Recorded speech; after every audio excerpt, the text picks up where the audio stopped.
AP anganwadi workers and helpers unions AIT అనుబంధ రాష్ట్ర ప్రధాన కార్యదర్శిని. అంగన్వాడీల పోరాటం మరొక పోరాటానికి సిద్ధమవుతా ఉన్నాం. 2019 నుండి అంగన్వాడీలకు వేతనాలు పెరగలేదు. ఇప్పటికీ వర్కర్లకి కేవలం 11,500 రూపాయలు, హెల్పరు మినీ వర్కర్లకి 7,000 రూపాయలు మాత్రమే వస్తూ ఉన్నాయి. ఈ వేతనాలు సరిపోవట్లేదని చెప్పేసి గత ప్రభుత్వ ఆధ్వర్యంలో 42 రోజుల పాటు చారిత్రాత్మక సమ్మె నిర్వహించాం. ప్రభుత్వం పట్టించుకోలేదని ఇప్పుడున్న కూటమి ప్రభుత్వంలో ఉన్న మంత్రులు, ముఖ్యమంత్రి గారు, ఎమ్మెల్యేలతో సహా మా టెంట్ల దగ్గరకు వచ్చి అంగన్వాడీలకు న్యాయం చేస్తామన్నారు. 19 నెలలు గడిచినా ఇంతవరకు ఏ న్యాయం జరగలేదు. బడ్జెట్ సమావేశాలు జరుగుతూ ఉన్నాయి. అంగన్వాడీలకు వేతనాలు పెంచాలి అని చెప్పేసి 5 రోజుల నుంచి రిలే దీక్షలు జరుగుతూ ఉన్నాయి. మంత్రి గారికి రిప్రజెంటేషన్ ఇద్దామని చెప్పేసి వెళ్ళాం. మొన్న పిలిచారు. వేతనాలు పెంచాలి అని చెప్పేసి మేము అడుగుతూ ఉంటే మంత్రి గారు చెప్తా ఉన్నారు, మీకు మట్టి ఖర్చులు ఇచ్చాం కదా అని చెప్పేసి చెప్తా ఉన్నారు. మట్టి ఖర్చులు చనిపోయిన తర్వాత ఇవ్వటం కాదు, ఈరోజు బతికుండగా తినటానికి అంగన్వాడీలకి వేతనాలు పెంచాలి అని చెప్పేసి మేము అడుగుతూ ఉంటే మీరు ఆందోళన చెయ్యొద్దు అని చెప్పేసి చెబుతా ఉన్నారు. ఇది ఎక్కడ అన్యాయము?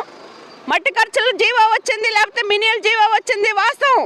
కానీ ఈరోజు పెరుగుతున్న ధరలకు అనుగుణంగా అంగన్వాడీలకి వేతనాలు పెరగలేదు. ఈ వేతనాల సమస్యను వెంటనే పరిష్కారం చేయాలి అని చెప్పేసి మేము ఈ సందర్భంగా డిమాండ్ చేస్తూ ఉన్నాం. ప్రభుత్వం కనుక స్పందించి పరిష్కారం చేయకపోతే మార్చి 2వ తారీఖున పెద్ద ఎత్తున రాష్ట్ర వ్యాప్తంగా అంగన్వాడీలు కదిలి చలో విజయవాడ నిర్వహిస్తాం. అంతేకాదు ఈరోజు ముఖ్యమంత్రి గారు పోయిన 2024 మార్చిలో అంగన్వాడీ అక్క చెల్లెమ్మలందరికీ గ్రాట్యుటీ ఇచ్చామని చెప్పేసి జీవో ఇచ్చారు. ఆ జీవో ఈ రోజుకి అమలు కావట్లేదు. అంటే గ్రాట్యుటీ చట్టం అంటే ఏమిటో కూడా తెలియదా అని చెప్పేసి మేము అడుగుతా ఉన్నాం. అంటే గ్రాట్యుటీ చట్టం ప్రకారం అమలు చేసే పద్ధతిలో ఆ గ్రాట్యుటీ గైడ్లైన్స్ లేవు.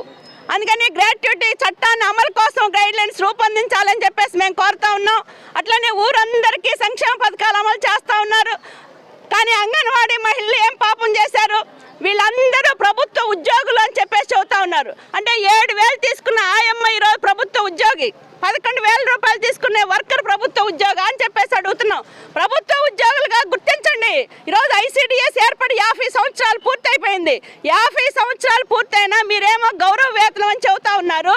సంక్షేమ పథకాలు మాత్రం కోత పెడతా ఉన్నారు. అంగన్వాడీలకు కూడా సంక్షేమ పథకాలు అమలు చేయాలి. పెండింగ్లో ఉన్న ఈరోజు ఏజెన్సీ ప్రాంతాల్లో మినీ సెంటర్లు మెయిన్ సెంటర్లుగా మార్చాలి అని చెప్పేసి కూడా డిమాండ్ చేస్తా ఉన్నాం.